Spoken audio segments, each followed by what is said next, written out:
What's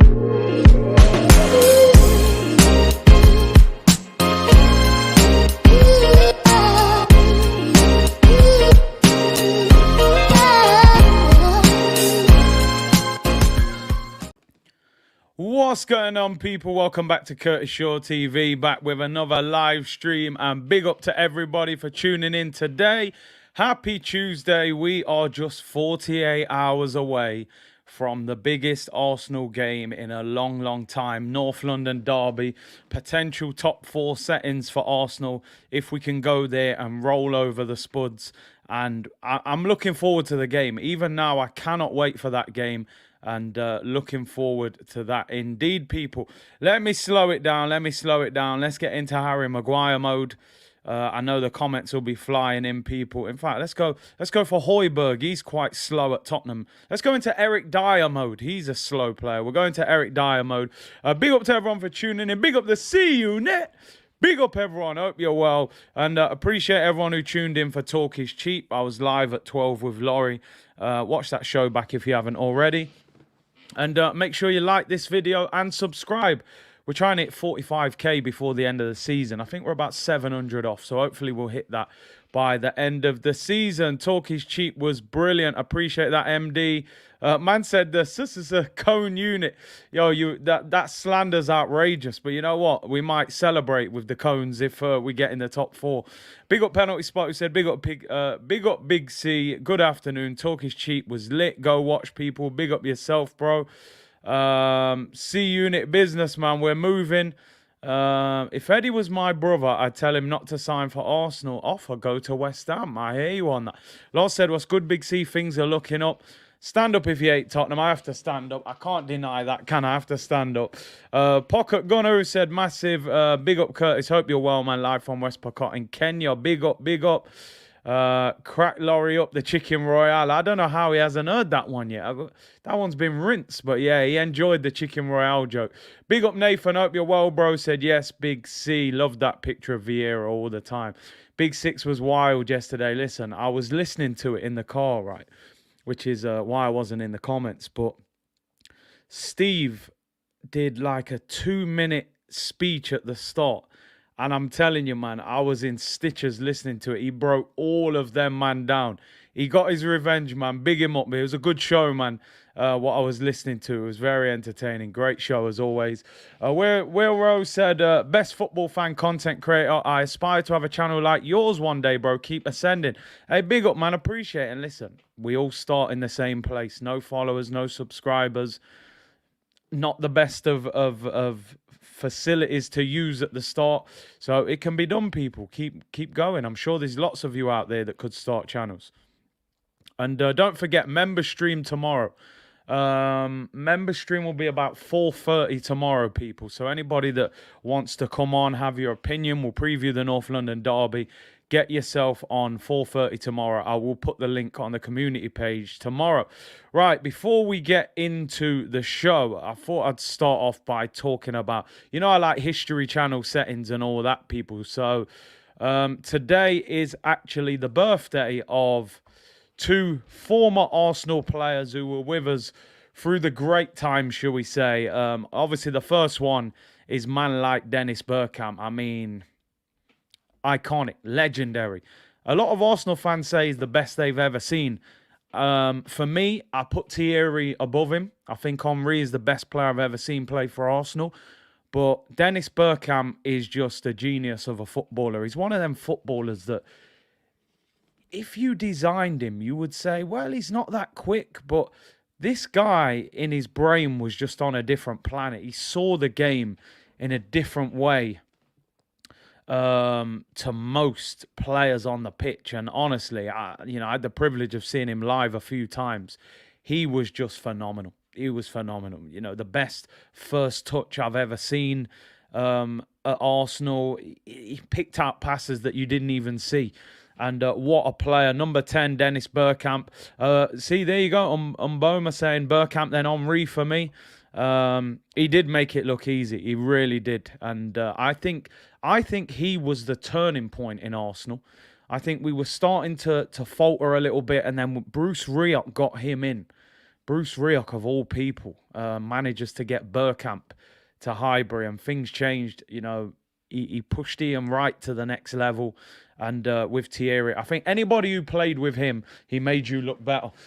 So Dennis Bergkamp, DB10. And the other one, a legend of a different sort, is man like Sylvain Wiltord. Probably a cult hero more than a legend.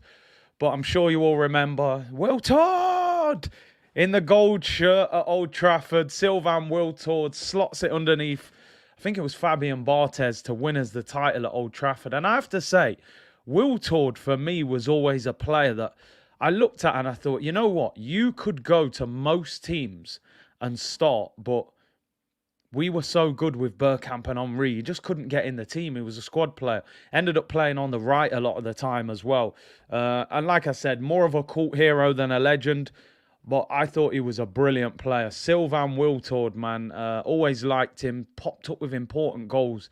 And you think about the depth that we had back then, to bring Carnu, Wiltord, Edu, players like that off the bench, man. Just unbelievable. And this is what I'm talking about when I'm talking about strength in depth. And, World Cup winning French internationals off the bench and all that kind of thing. So, Sylvain Wiltord, happy birthday, Wiltord. Dennis Bergkamp, cult hero, Sylvain Wiltord. Legend, Dennis Bergkamp. He would be a starter now. Listen, I reckon he would. He'd be better. He'd play up front for Arsenal now. He would. But yeah, man, cult hero for sure. So always nice to go over the old players and stuff like that. CMO, thank you for the super chat. Yes, Big C, I'm an editor. Done work for other YouTubers. If you want a new profile picture or channel art, let me know. Reach out to me, bro, on Twitter, because I am looking to change some bits for next season. I'm going to update the intro, although not the actual song. I'm going to keep the song, but yeah, we're going to update. So big up. Vladimir said, big up C-Unit, loving the show.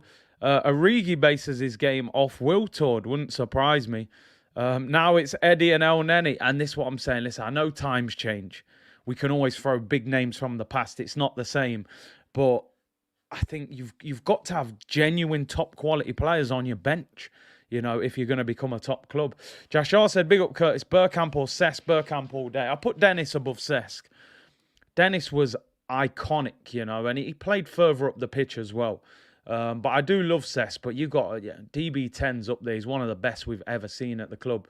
Safa Guna, will you wear a cone hat if we make top 4 on Thursday? Listen, if we make top 4 Thursday, Friday show's going to be wild. It's waffles and cones all over the place. Yeah, for sure. Update the 2 chips. No, yeah, we got to get a more up-to-date goal on there, I think. Maybe I'll throw a couple of Cruisers goals in there as well. Jadzi said, big up Big C. C-Unit, fan of the channel. Hope you're well. Love the watch-alongs. Thursday's watch-along is either going to be the best or the worst one that's ever come out of this channel. Unless we draw, it may be in between. Garbo, thank you for the super chat. Said, being Irish, Bergkamp pips it for me. Can't get over the Henry handball. I know a lot of the Irish Arsenal fan base turned on him after the handball. Waffle mukbang. Hey, why not, man? Why not? You know what I mean? We'll have a waffle along on Friday, people. Eat waffles while doing press conference reaction. Where do you rank the likes of Limpar, Rocastle and Merson? Limpar, I've seen the least out of those 3. I watched a lot of old videos of Rocastle. He just looks unbelievable. And I did see Paul Merson. I like Merson. So I would have to go Rocastle, Merson and Limpar only because I didn't see enough of Limpar. But I love Rocastle, man. Love Rocastle. And Merson was a baller as well. I just packed Tots Cancelo. I'm glad you did, mate. I got Son. I got Son out of the player picks. But anyway, right, let's move on. That's enough waffle from me. Let's move on to today, people. Let's talk about that man again. Daily Gabriel. Daily Jesus. They always said you should read the Bible and speak to Jesus on a daily basis. We've got our own Gabriel Jesus. And according to man like Fabrizio Romano, he's now come out and said, let me take this thing off the corner, man. You can't even see it. Let me take that off. Arsenal's main target in the striker position is Gabriel Jesus, according to Fabrizio Romano, who said this on his podcast. I've said many times with Jesus, I would sign him, but I think we need another one. It could get biblical, I'm telling you. Thursday night at Tottenham. For me, see, this is where my issue is number one with Gabriel Jesus and number one with the Eddie Nketiah situation. If we go into next season and we've got Gabriel Jesus and Eddie Nketiah as our two strikers, I'm not happy with that. I'm not happy with that.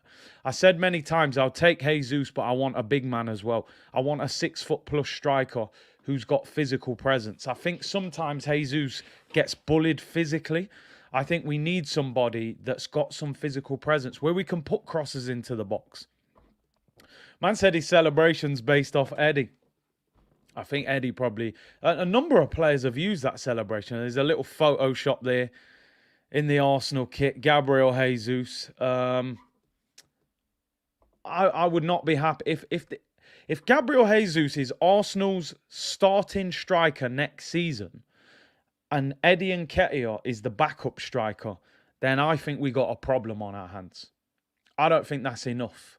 I think you need to go and sign a physical presence. We need two strikers this summer, which is why I've said many times Eddie shouldn't get a new contract, because you sign Jesus. I look at Jesus as like an elite version of Eddie. He's that smaller 5'8", 5'9" that can press, that has a good touch, that poaches. He is the top version of that kind of mould of player that Eddie Nketiah is. He's brilliant at the press. He's got a good touch. He links up play as a poacher. But then I want to see the Darwin Núñez or the Osimhen or somebody like that come in as well. The Giroud kind of player. Yeah, you're right. Giroud was a very good player when he was at Arsenal. There was a lot of frustration around him because we didn't use him in the right way. It was clear that we needed a striker that could run, because we had Mesut Ozil trying to play through balls and we had Olivier Giroud who lacked the pace. If we spammed crosses into Giroud, he would have probably looked like an elite striker for Arsenal. But you had Sanchez on one side who was shooting all the time, and you had Theo Walcott who was a bit of a headless chicken, although he did get good numbers. So Arsenal, for me, need to sign two strikers. Whilst I would take Gabriel Jesus, he wouldn't be the answer for me by himself. So Gabriel Jesus. Now the story, as I said, people, not just by Fabrizio, people are saying as far as once we have confirmed, as long as this happens, Champions League football, this Jesus deal is ready to be done. The deal's pretty much done verbally. It's just a case of getting it tied up. Now, Gabriel Jesus, just to give you some stats on him this season, people. In the Premier League, he started 19 games. He's got 8 goals and 8 assists. So 16 goal contribution from 19 starts this season. 19 is half of the Premier League season, and he's contributed 16 goals. So, you know, if you doubled up on them numbers, which he could potentially do if he started every week, I think you'll see a better striker. I just don't think he's the answer by himself. But listen, 30, 40 million, I do think Jesus would be a sensible signing and a smart bit of business. He gets numbers. He gets numbers, people. 4 goals in 8 Champions League games. Only 4 starts in the Champions League and 4 goals and 2 assists. In all competition this season, Jesus has got 13 goals and 13 assists. I mean, that is good numbers for a guy that doesn't start on a regular basis. 26 goal contribution in 35 games this season. He's getting numbers. He's getting numbers. And I would take him. 30, 40 million, 25 years of age, get him to the carpet. And I think this one's going to happen. I got to be honest. I know all of a sudden Pep Guardiola's playing him all the time now. We saw yesterday, Erling Haaland's been confirmed pretty much. Pep was smiling in the press conference today. That deal's done. They're going to announce it in the next few days. And I think Gabriel Jesus for 30 or 40 million is a no-brainer. You've seen with Eddie Nketiah over the past few weeks, just by having a striker that can press, that can poach, that is in the penalty area, that shoots, all of a sudden, Eddie Nketiah looks like a world beater because we're like, oh my God, we've been so starved with Lacazette up front of a genuine goal threat that you don't even have to look amazing to impress us at the moment. Jesus would be the elite version of Eddie Nketiah, in my opinion. Small, nimble, can press, can finish. I would get him 100%. As I'm saying, I would get another one next to him if we could get him. E. Ross said I'd take him and Sterling all day. I mean, I tweeted it earlier. I said it yesterday. I know we had a tough crowd in yesterday. People saying they wouldn't take Sterling. I would go to Man City with 80 million. They said they want 30 to 40 for Jesus. They want 50 for Sterling. 80 to 90 million. And I would say, give me Raheem Sterling and give me Jesus. I would take both of them. If you go and get a Tielemans or someone like that in midfield, you get Saliba back, you get a left back, you get a right back, maybe one or two squad players. I think we got a decent season ahead of us. I'd get another striker as well. Tielemans, for me, wouldn't be the first choice, but it seems the club want him.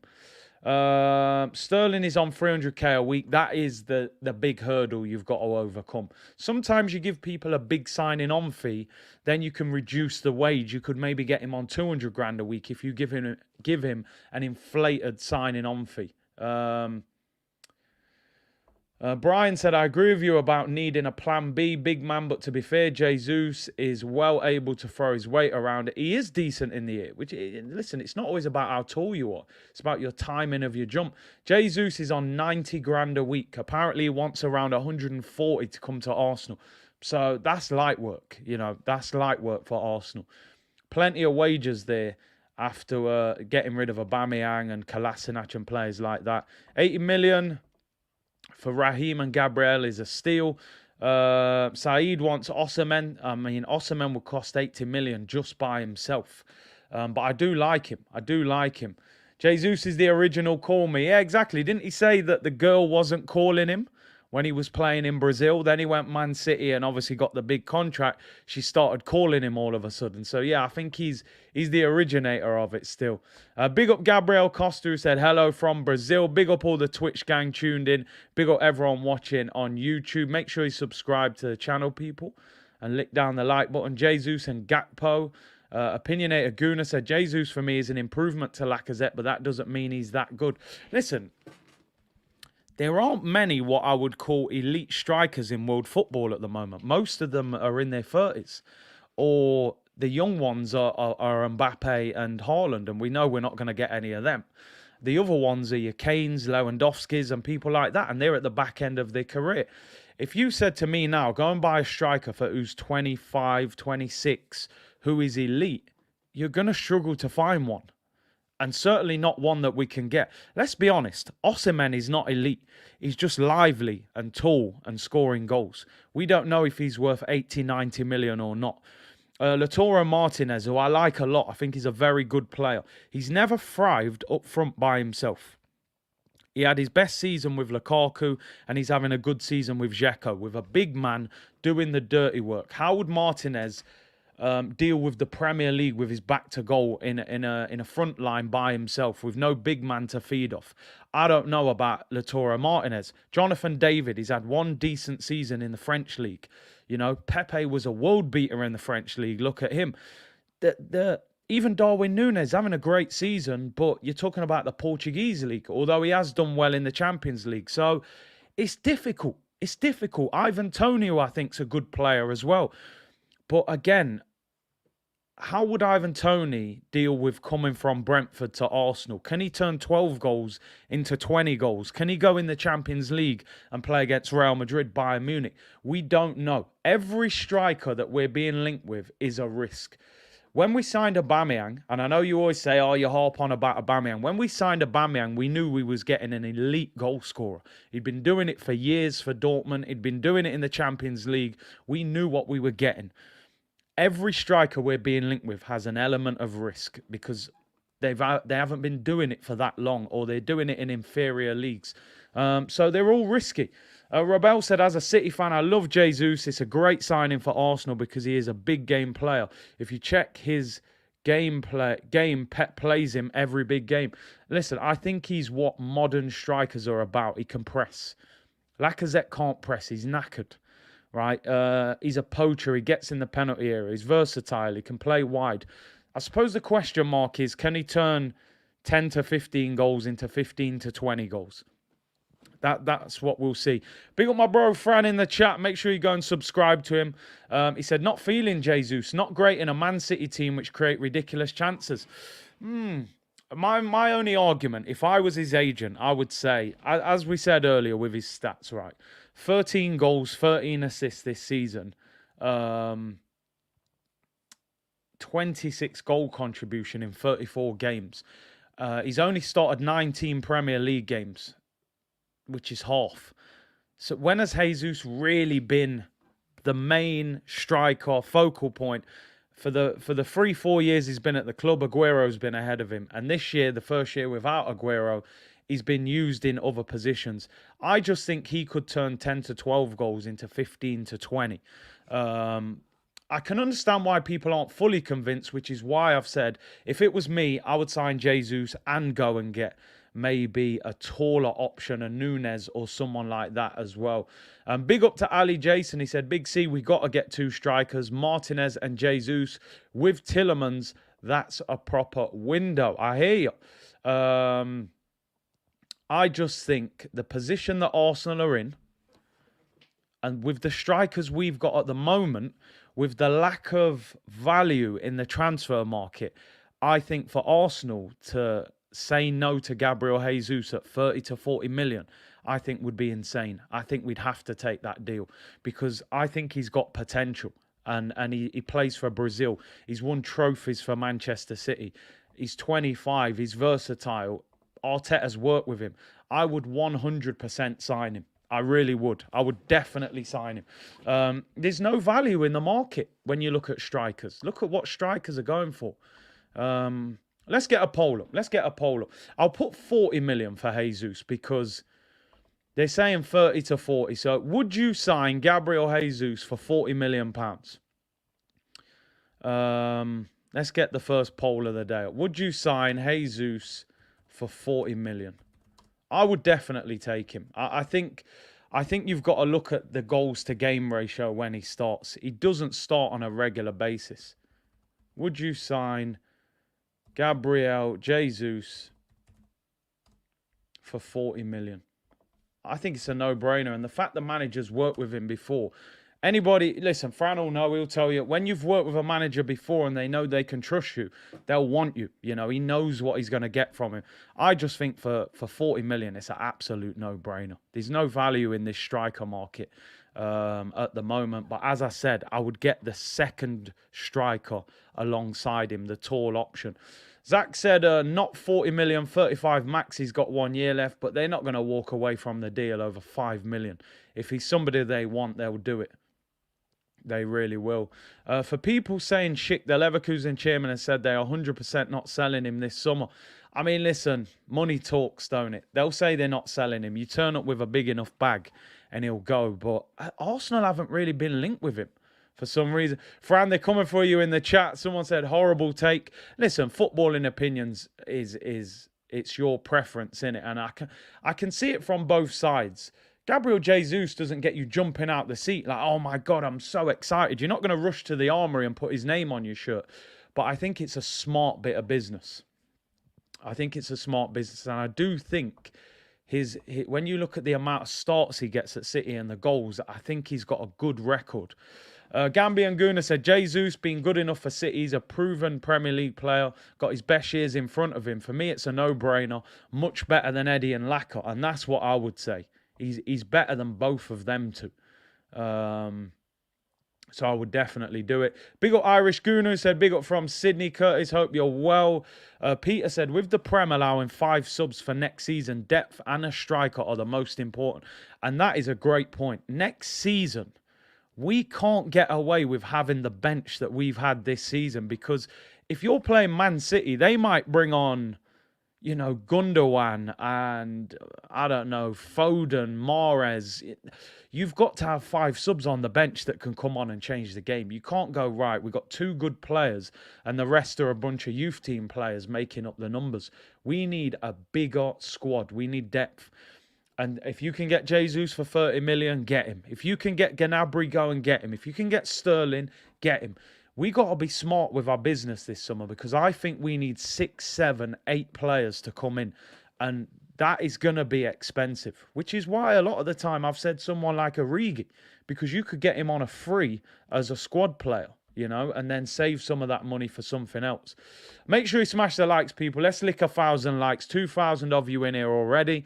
And subscribe if you haven't. We want to hit 45k by the end of the season, which is actually next weekend. Unbelievably, the Premier League season finishes next Sunday. We play Tottenham Thursday, Newcastle Monday, and then Everton on Sunday. So we're about 10 days away from the end of the season. It's flown by, that is for sure. Man City's bench could easily beat us. I mean, they got great players. A Brazilian goal scorer at that price, it's like Christmas. And the thing is, you know, this hype around Brazilians. We're all Brazilian fans deep down. I believe every one of us deep down has a little bit inside us where we're all Brazilian fans. We all grew up loving Romario, Ronaldo, Rivaldo, Ronaldinho. They're hyped. If you get a good Brazilian, they'll be worth 30, 40 million more than a player from another country. If Jesus becomes an elite striker, he'll be worth a fortune. You know, Martinelli. And these things play into account. Although Buenos Aires, Guna, you're probably the exception to the rule. Forgive me. Argentina, of course. So, apart from you, everyone else probably kind of loves Brazil. I think we all do. Maybe not the current youngers, because the Brazilian team of nowadays is not the same. But growing up, I got to be honest, I think I almost like Brazil as much as England, because of the flair. Because, you know, no, it was next level. Romario, for me, was the first striker that I actually sat down and watched videos. This, you know, I'm a bit older, VCRs, people.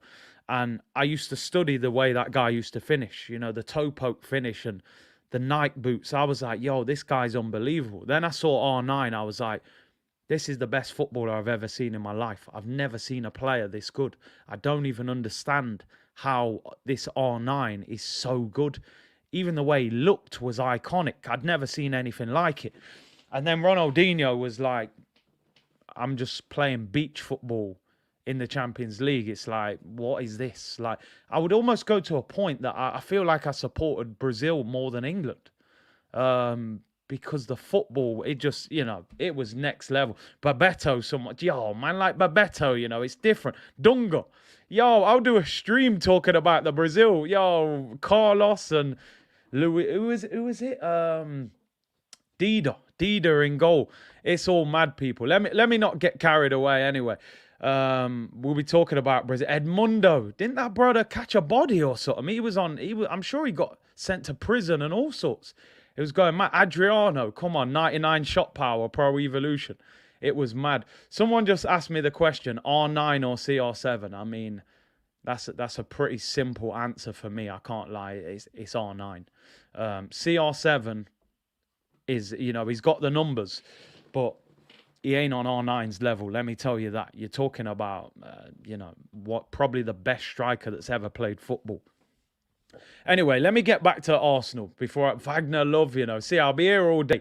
Robinho, Denilson, the winger. Or was man talking about Denilson at Arsenal? Jeez, we probably got the least skillful Brazilians ever. Andre Santos and Denilson. Although Baptista wasn't bad, the big beast. Big C, Fran wants Callum Wilson at Arsenal. Oh, Fran. Hey, do you know what? Me and Fran going to have to get a show done next week. Maybe we'll have to do a roundup show of the season, because at the start of the season, we predicted who would finish where. So maybe we'll go back over them. CR7 is better. I mean, MD, listen, you've been a solid member of this community for a while. That comment is... That's close to time out for me. That's close to time out. And I love CR7, but that's absolute slander on a Tuesday. I'm telling you now, CR7 looks up to R9. I don't think R9 looks up to CR7. CR7 all-round game is amazing, but R9, come on, man. You're lucky you're a good part of the community. I'm hovering over the block button. That's how offended I am. That is literally blasphemy on a Tuesday. I can't accept that. This man ripped apart Rio Ferdinand with one kneecap. I mean, it's all mad. Right, let's talk about Arsenal anyway. Listen, from the heights of R9 and Cristiano Ronaldo, we're about to come crashing down when it comes to the striker debate. Let's talk about Arsenal's... Oh, dear me. Eddie Nketiah, people. Forget R9. Forget Cristiano Ronaldo. Let's talk about Edward. This is the only elite striker we're talking about today, people. Edward Nketiah. The Mail exclusive, another newspaper that I always apologise for when I say a report, because I do not like this newspaper. The Sun and the Daily Mail are two of the worst scumbaggy newspapers, right, for slandering people. But they've come out with this exclusive. West Ham are in pole position to sign Eddie Nketiah on a free transfer this summer if Arsenal cannot convince him to commit to a new contract amid concerns about game time. Lubert said, Curtis, would you take Pogba on a free? We should be aggressive. I would take him, but he won't come to us. He's being linked with Madrid, Juventus, PSG. That queue is too much, man. Skits, my brother. Hey, big up, bro. Yo, me and this guy, yeah, from school days. We used to sit next to each other in class. This is my boy from back in the day. Big Arsenal fan as well. Said, big up Curtis from Nottingham. CEC days, I was at school.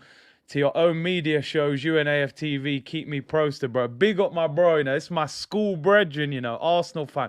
Big up Skits. Hope you're well, brother. Dre said, take him. Go where you are loved. I mean, listen, West Ham wanted to sign Eddie Nketiah last January. And Arsenal didn't let him go. They've let his contract run down.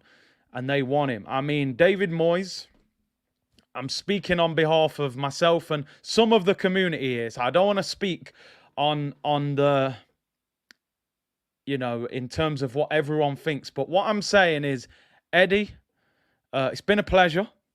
You can stay in London. East London's not far from North.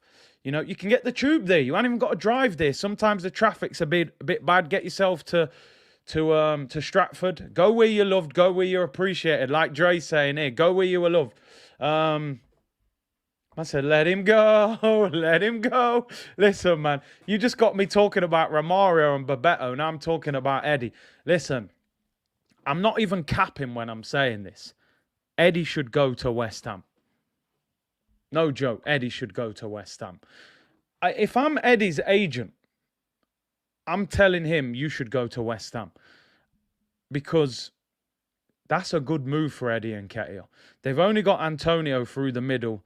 He's been getting injury problems. If they're in Europe, he can get a lot of football at West Ham.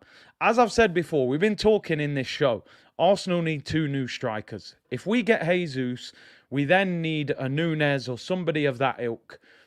Eddie, as you can see here, it said, if they cannot convince him to commit to a new contract. I mean, we're trying to convince him.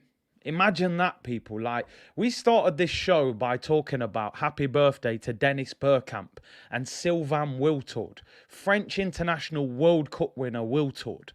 Dennis Bergkamp, who's got a statue outside the stadium, one of the best players we've ever had.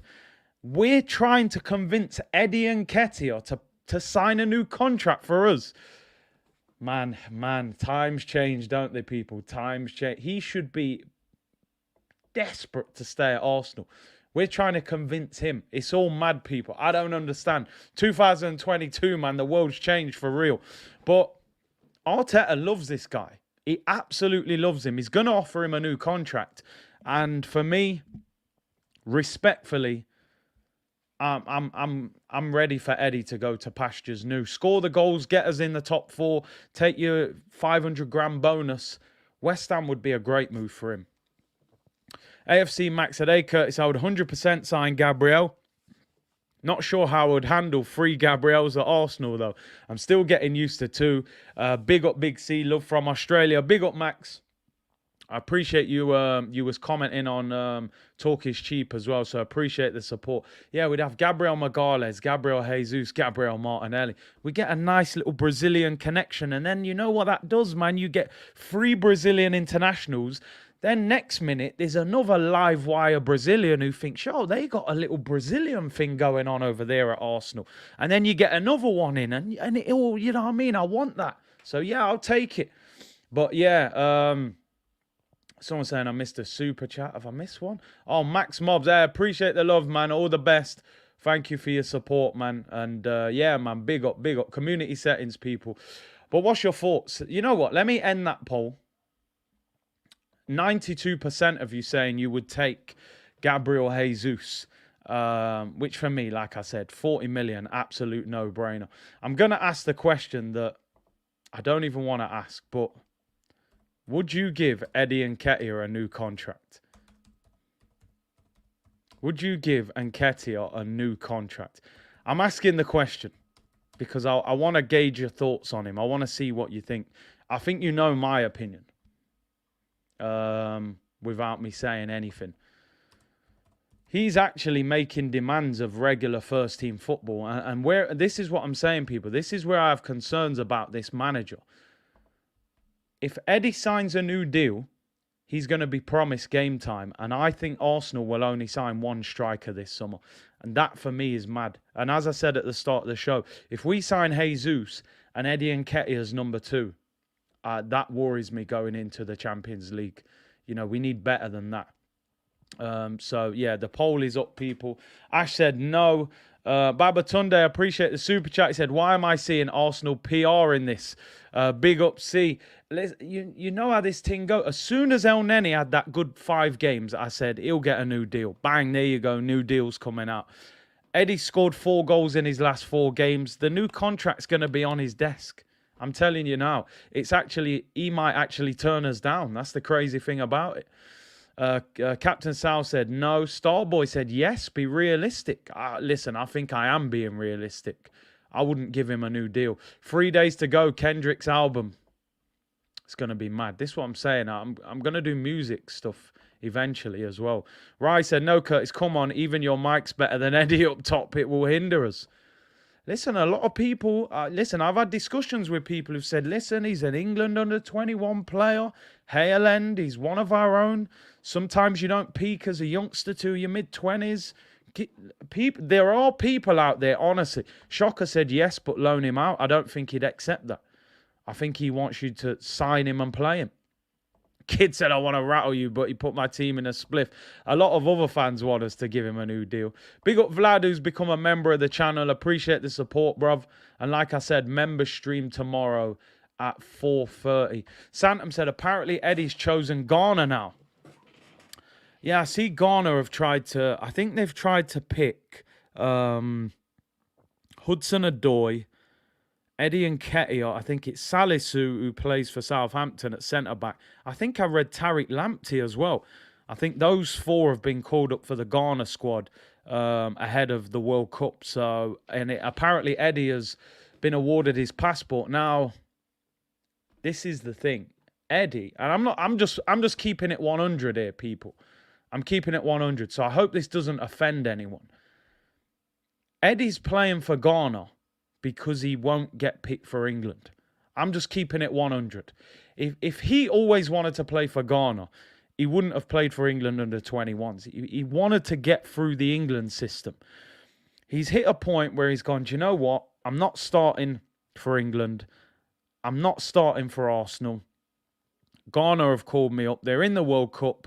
I'm going to go and play for it. And I respect it. I like players. I said, I'm not going to talk about this too much, but I said after the summer what happened to Rashford and Saka and Sancho, that more players should go and play for their roots, even if you're not born there, you know, where your family's from. Because at times, and not everyone, a minority, they view it as you're with us while you're doing well. When things go wrong, Sterling becomes Jamaican, you know, and Saka is Nigerian. That's how some people view some of these players, and that's just the facts. I've seen firsthand how some of these players are treated when they go and play for Jamaica and things like that. They're adored. So I think some of these players should do that. But yeah, Eddie, listen, he's going to go and play for Ghana. He's got an opportunity to go and play for the World Cup. That can be a once in a lifetime opportunity. So I think he's made the right decision doing that. I don't see Eddie playing for England anytime soon. So I think he's done the right thing. South London's finest. Big up yourself, bro. He said, facts. Not many players playing a World Cup. Exactly. Some of the greatest players haven't played in World Cups. George Weah and players like that. Kurt, at this point, I'm not sure it's a minority. And I hear you, ANF. I hear you. Listen, I know they're uncomfortable conversations to have. But these are real life things. And you saw it in the World Cup. I'm like, raw. Man's just turning on man like that after they carried this team to a final. And I'm like, these players need to start looking at who they play for. Demetrius said, Curtis, imagine if Sterling played for Jamaica. Daniel Sturridge, Raheem Sterling, all these players, Kyle Walker, a lot of players, they'd be in the World Cup. Jorge said, real talk. Rowan said, Ozil, 5 times Germany Player of the Year. Then suddenly he's Turkish. You see it there? As soon as things went wrong, he's not German. That's what people started saying. It's the reality, people. It is the reality. Anyway, let's move. And that's some real ish. Go with, and I say this, because I remember Noriega said this on a Drink Champs. Go where you're celebrated, not where you're tolerated. Honestly, that saying is so true. Don't go anywhere where people just put up with you. Nah, you don't need to put up with me. I'll come out of. We don't need to be around each other. Listen, sometimes you have to go in jobs where you tolerate it because you got bills to pay. We can't always just go where we want. But in terms of life, that's how you should live your life. Don't tolerate no one. Don't go anywhere where you feel like they're tolerating you. You're a blessing to someone else. It's a powerful saying. I know we're going off topic. Ocean, I say this all the time, right? That is the worst question for me in the whole of football when people ask me that. But it's R9 Ronaldo. And I love Thierry Henry. Henry is my favourite Arsenal player ever. But he wasn't quite at R9's level because Henry didn't score in enough finals. That's the one blemish on Thierry Henry's career. He didn't score in enough finals. Where R9 was scoring in World Cup finals is different. So yeah, he's slightly ahead of him. Anyway, let's move on. That was my little, off-topic discussion. Let me just end this poll. Eddie and Nketiah, 58%. 58% saying they wouldn't give Eddie and Nketiah. 42% saying they would. I told you, people. There is a percentage of people out there that would give Eddie and Nketiah. 42%. I'm shocked by that. I am. But listen, I respect it at the same time. It's your opinion. 42% of the community would give Eddie and Nketiah a new contract. I'm baffled. Shall I end it? End the stream, Dave. End the stream. Jeez, I told you, man. Recency bias, people. Recency bias, it catches people. It gets them in the bubble, man. Oh, he scored 4 goals in 4 games. Give him a new deal. Bro, not me. Not me. I don't want Eddie at Arsenal next year. Never. Let him go, man. Let him go and play for Brighton. 2 years max. Nah. Kelechi is part of that 42%. Jamaica team would be stacked. 42% of Stevie Wonder's account. I can't believe the numbers are that high, but we move. 42% want Eddie at the club next season. It's all mad. Right, let's move on to the next topic, people. And it is Nico Pepe. I'm not even going to call him Ross Clark. I told you, the Ross Clark comes out now. He's, after what I saw, I have to take it out. Roy said, I'm one of the 42%. I've been hyping him since pre-season. Roy, I mean, I respect it. But you may have to consider your actions. 42% needs a timeout. Listen, I can't believe it. I bet some of them are opposing fans, I'm telling you. But we'll see. It wouldn't surprise me if he's at Arsenal next year because Arteta loves him. I think he's his new stepson after Bellerin left in the summer. Anyway, right, let's move on to Nicolas Pepe. I think we all agree, whether you're a big fan of this guy or not, he's on his way out. Yeah, man lost the Ross Clark, man. You can't get them kind of words after what I seen on Sunday. Sunday, for me, was an all-time low. in my Nicolas Pepe support. I have capped for this guy at times because I've always felt there was something about him, but something about him is just not enough anymore. You know, I can't run with that narrative anymore. He's got something about him, yeah, but you paid 72 million for him. Okay, yeah, that something about him doesn't count for enough. It's done now. Seville have contacted Arsenal over a potential transfer for Nicolas Pepe, according to Super Deporte Español. This deal has something to do, apparently, with Anthony Martial. Now, Anthony Martial's on loan at Seville at the moment. Apparently, he's doing okay, but nothing special. But he earns around £250,000 a week. And Seville have said it's very unlikely that the deal will be made permanent. In fact, I just said he's having a decent season. He's played 8 games in La Liga and hasn't scored 1 goal, and he's got 1 assist. He scored once in the Europa League in 3, so he's got 1 goal in 11 games. No wonder they don't want to sign Martial. He's having a stinker by the look of it. 1 goal in 11 games for Martial. Now, they've turned their attention to Nicolas Pepe. They would like to bring him to La Liga. Now, one thing I'll say, even though I've slandered Pepe, especially the last few days, and said, you know, I think he's done in the summer, he still may have a role to play in these next 3 games because, as I said, when you're chasing a game, I think Pepe's somebody that you can bring on that can get you a goal. I think when you're trying to hang on to a lead, he's a nightmare to bring on. He'll lose the ball, he'll give up possession, he'll put you under pressure.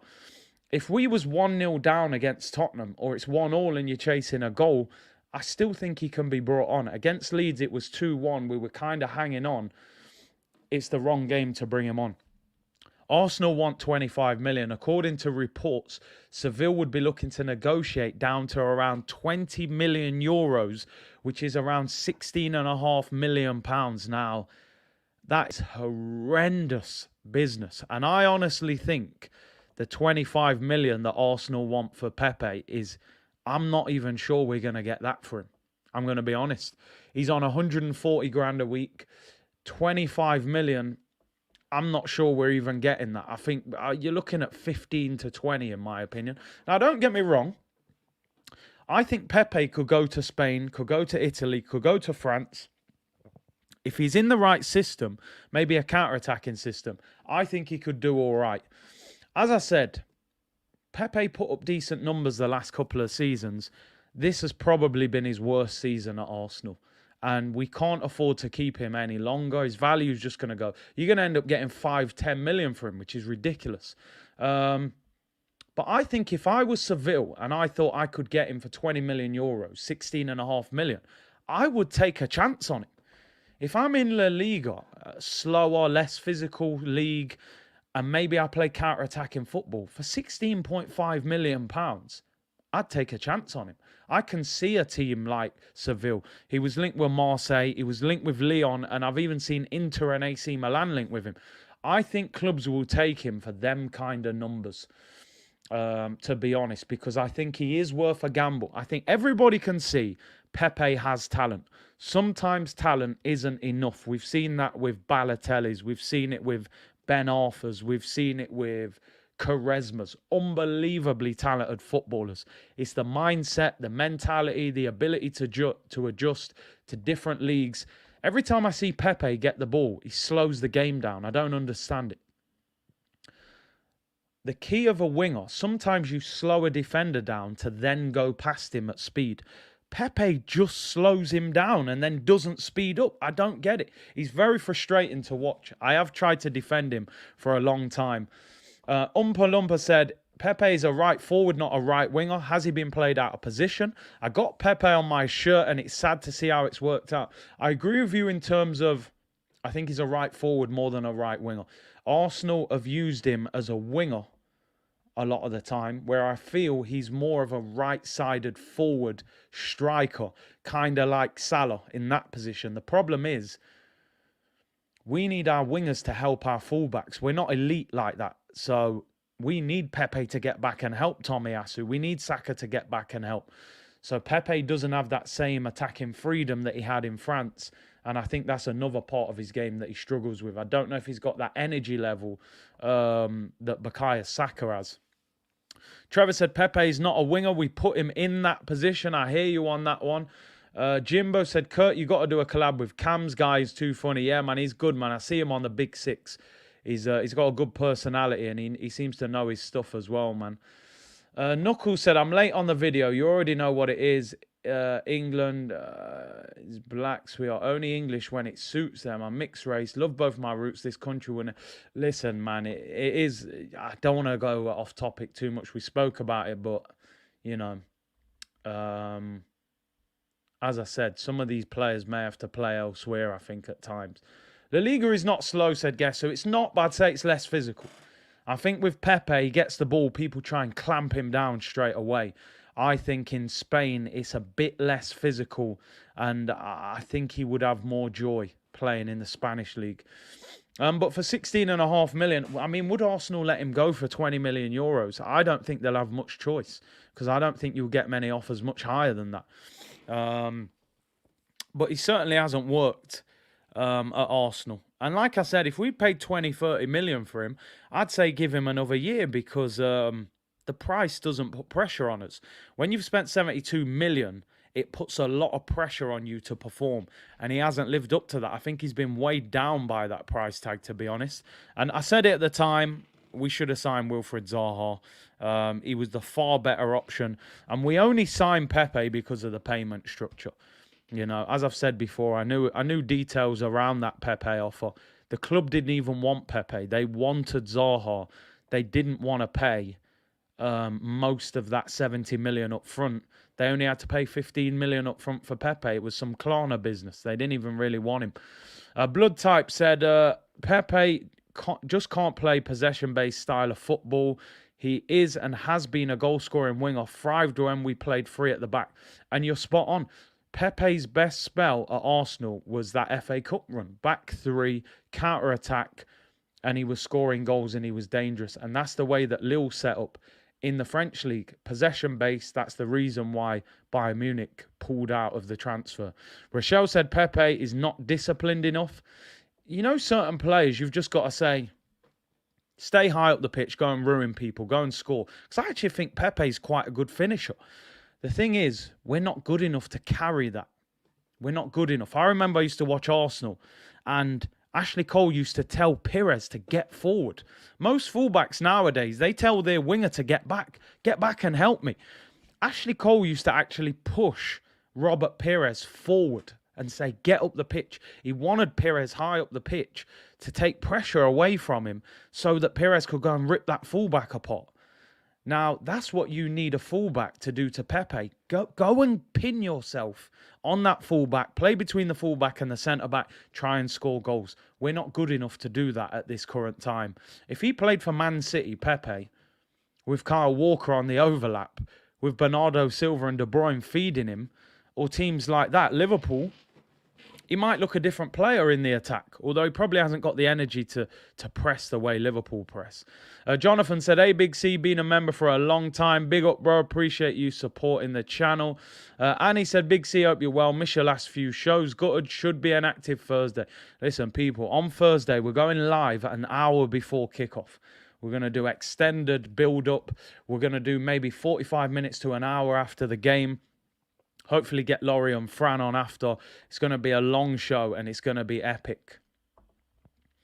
Gunnar Vettel said, Eddie probably looks good playing number 9 for City too, though, to be fit. Yeah, it's true. It's true.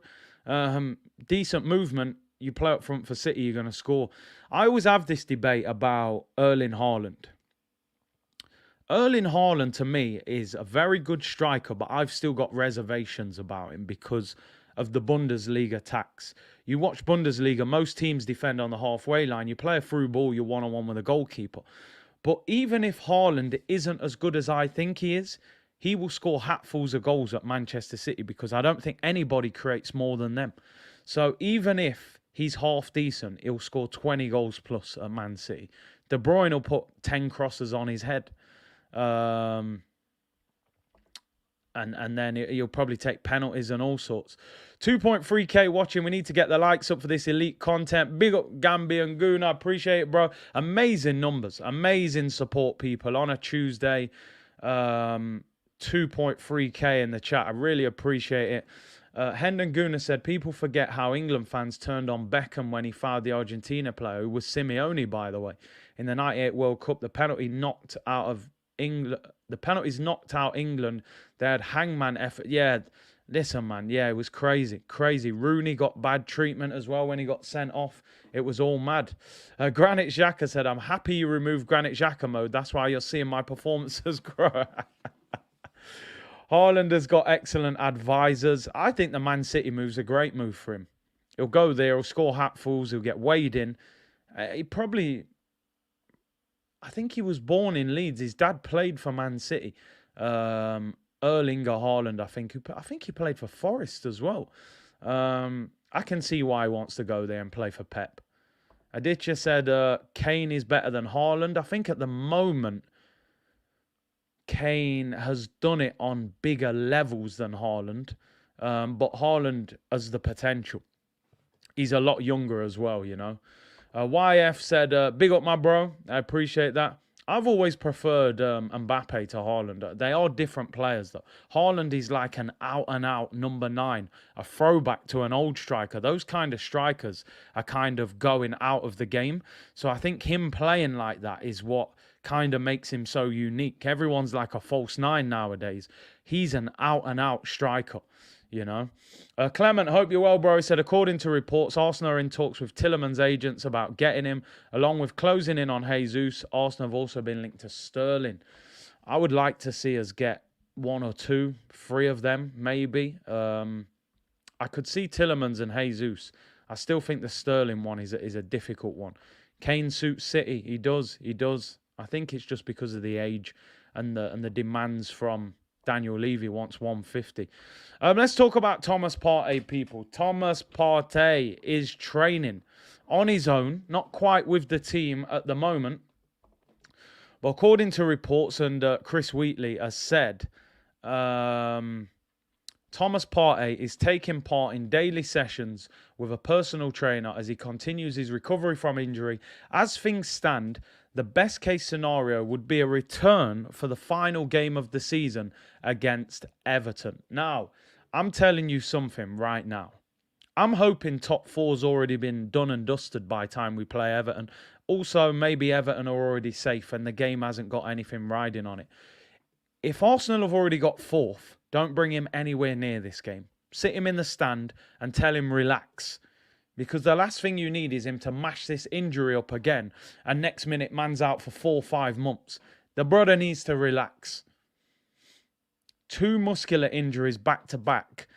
I would not be rushing this guy back. Thomas Partey, and as you say here, Kieran Tierney, wrap them 2 in cotton wool and tell them sit down until next season. Relax yourself. Yeah. Make sure we get Champions League done and dusted and tell him to chill. You don't need to train. You don't need to play and lay off them Indomie noodles. Go and get some hard food and relax yourself. Yeah, get some dumplings, some yam, some jollof rice and chill out. You don't need to come back for Everton. When Everton are fighting last day of the season to try and stay up. A man like, I don't know, Decore's 2-footing you in midfield. Relax yourself. Don't rush back. We've done this before. We've seen this, was it last year against Tottenham? You know what I mean? Man rushed back. Next minute, man's trying to come off the pitch and Arteta's dashing him back on the pitch. We don't need that. This brother's too injury prone. He needs to chill. We need to secure replacements for these guys. Seriously. Chill yourself. You know what I'm saying? Just chill and relax, man. You know what I mean? Go home and book your holidays. We don't need you against Everton. I hope. I may change my tune if we lose to Tottenham and drop points against Newcastle. Then it might be panic mode and I'm begging him to come back. Let it go, Partey. Winning North London. Call top 4 a day. And see you next year. Elliot said, get him ready for next season, hopefully with a better midfielder. Exactly, man. I'm hoping he comes back and he don't have to, no disrespect, but play next to Granit Xhaka and them, man. I'm hoping there's a new, fresh midfielder that can play next to him and maybe take away some of the workload off him. Because I don't understand our man that hardly ever got injured is all of a sudden injury prone. You know what? We looked at the other day. Kieran Tierney's missed 50 games since he's joined the club. And Thomas Partey has played This is his second season. Last season, he played 24 games in the league, so he missed 14. And this season, he's played 24. So Thomas Partey has missed 28 games in 2 seasons. That is not good enough. It doesn't matter how good you are. I said it before and I said it again. The best ability is availability. 50 games in 3 seasons, Kieran Tierney's missed. 28 games in 2 seasons that Thomas Partey has missed. Thomas Partey, for me, is 1 year, one more season away from you're going to have to sit down and see what you do with him. You can't keep guys at the club for 4 or 5 years that are sick notes. You can't do it. We ain't got time for them Rosicki's, Wilshire's. Yeah, you're a talented player, but you never play. You spend half the season on the physio's bench, man. It's no good. He misses too many games. Listen, you know me, I totally agree with this. Basuma, no-brainer for 40 million. Absolutely 100% I would sign that guy. The problem is Arsenal are all about PR and how they look in the press. They're not going to sign a man who's on bail. I'm telling you that for sure. They ain't signing a man on bail. Imagine, you know what? It'd be Arsenal's luck, yeah. We'd go and spend 40 million on Basuma and the man would be found guilty and get sent down for 5 years. You could just see that happening with Arsenal, innit? You see the title, Basuma sent to prison for 5 years. We've just spent 40 million on him. You know, it's let him deal with a court case, then we'll talk, man. You know what I'm saying? Exactly. That's why we need 2 midfielders. And this is what I'm saying. What Arsenal are going to do, I can see how this story's going to go. We're going to give El Neni a new deal, keep Xhaka, keep Lokonga, keep Partey, buy Tielemans, 5 centre mids. Partey will get injured. Then you're down to Tielemans. Then you're bringing in Xhaka or El Neni next to Tielemans. Can you imagine how slow a midfield of Granit Xhaka and Yuri Tielemans is? Do you know what kind of madness that is? You're talking like 50 pace on FIFA. That man can't run. And this is the problem. This is why I said we should have let El Neni go. Then you buy 2 midfielders. You get your ball player like Tielemans or Neves. Then you get your energetic beast like Basuma. Do you know what I'm saying? That's why I would have bought 2. But they're going to give El Neni a new deal, man. It is what it is. Facts, clip it. Now, I'm telling you, it'd be typical Arsenal. Cop him for 40 mil, the man gets sent down. It's all mad. We never sign the obvious players. Never. Never, ever. Whoever we should sign, we'll sign the total opposite. You know? I remember when we signed, what was his name? Lucas Perez. We were meant to sign Jamie Vardy, and they said, oh, this guy's like the Spanish Jamie Vardy. And we all know how that one worked out. Let's have a look. I got LeBron James trainer for next season. You will see next season. Granite's going to turn up with pace, yeah? We signed Partey. Listen, Partey was a beast, but it's... Listen, if we're being honest, Thomas Partey at this moment, you would have to say, has not been a big success at Arsenal. Not in terms of the quality when he's on the pitch. You can see how good he is. We call him the general. The brother's injured all the time. He misses too many games. That's the problem. We did it with Diaby. We did it with Rosicki. We did it with Cazorla. Did it with Wilshere. We stuck by him. Gave him new deals. Oh, it'll come good. It's a one-off. Next season will be his season. And next minute, man's injured again. We've seen it before. If Partey has one more season like these last 2, at the end of next season, you might have to look at whether you keep him at the club. Doesn't matter how good a player he is. Can't afford to have players sitting on the physio bench. Graham said Curtis Basuma should be our top target if he's cleared of charges. Agree. If not, I would go after Paqueta from Lyon and Ruiz from Napoli. Probably about 50 million. I mean, I know we've been linked with that Fabian Ruiz a few times. And I think he's a good player. Paqueta's looked good this year. Howie the Great said, Man City have agreed to sign Haaland. I mean, like I said, people, yesterday they announced Haaland and we announced Mohamed El Neni new contract. I mean, we're supposed to be closing that gap slowly but surely.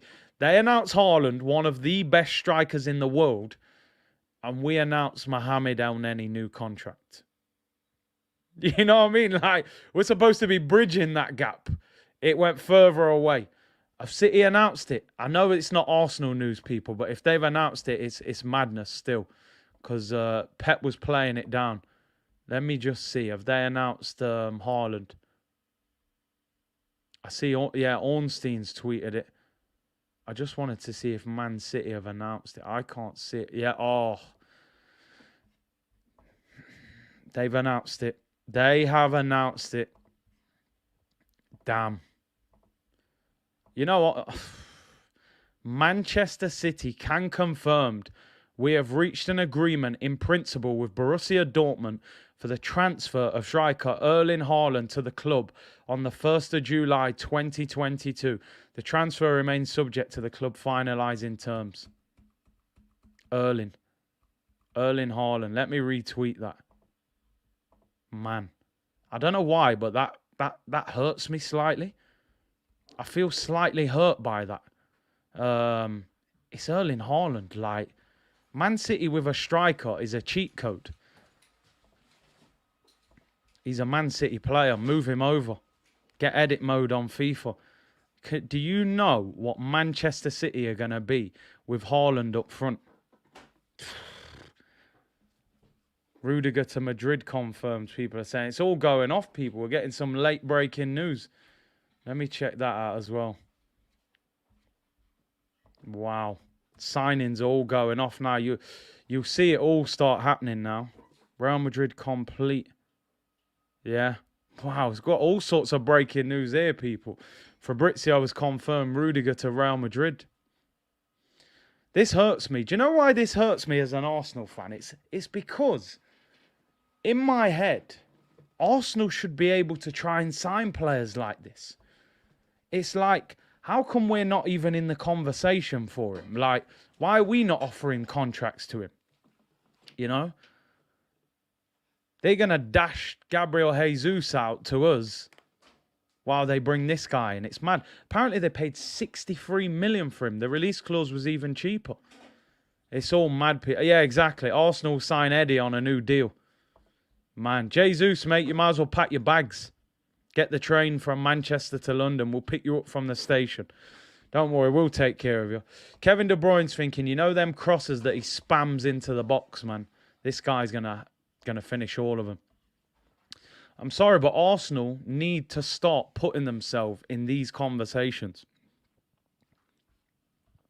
Erling Haaland to Manchester City announced official. Unbelievable signing for them. And I think this is why they didn't buy Kane last year, because they would have looked at Kane and said, you know what? 150 million for a guy who's nearly 29 when you can get a 21-year-old for 63 million. Yeah, Renitsu, remember, I had to ban the name Haaland from the chat. Oh, Odegaard's going to convince him to join Arsenal. Listen, he's not Mystic Meg, I'm telling you. He can't convince him to do nothing.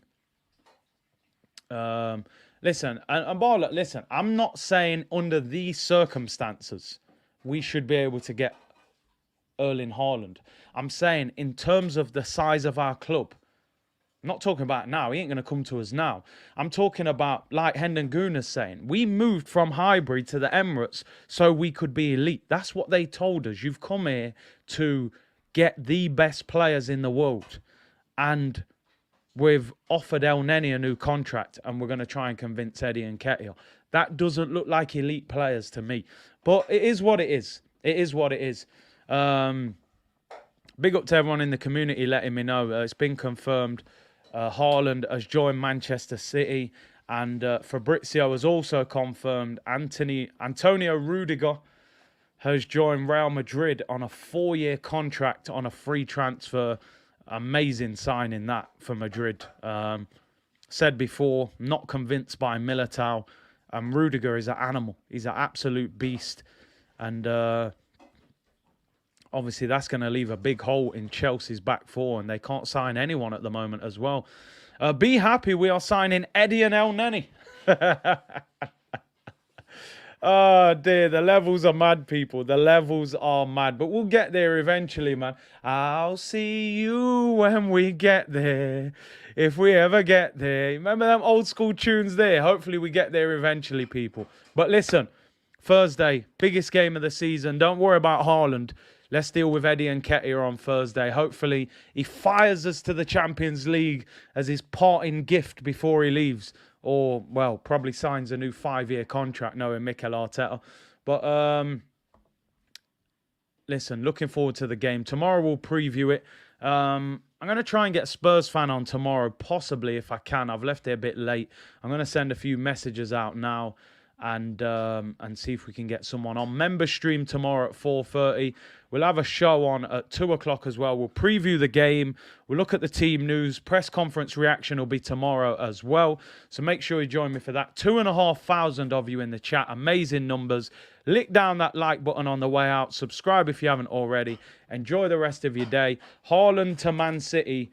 El Neni, new deal at Arsenal. Times have changed, people. I'll see you all tomorrow, people. Bless.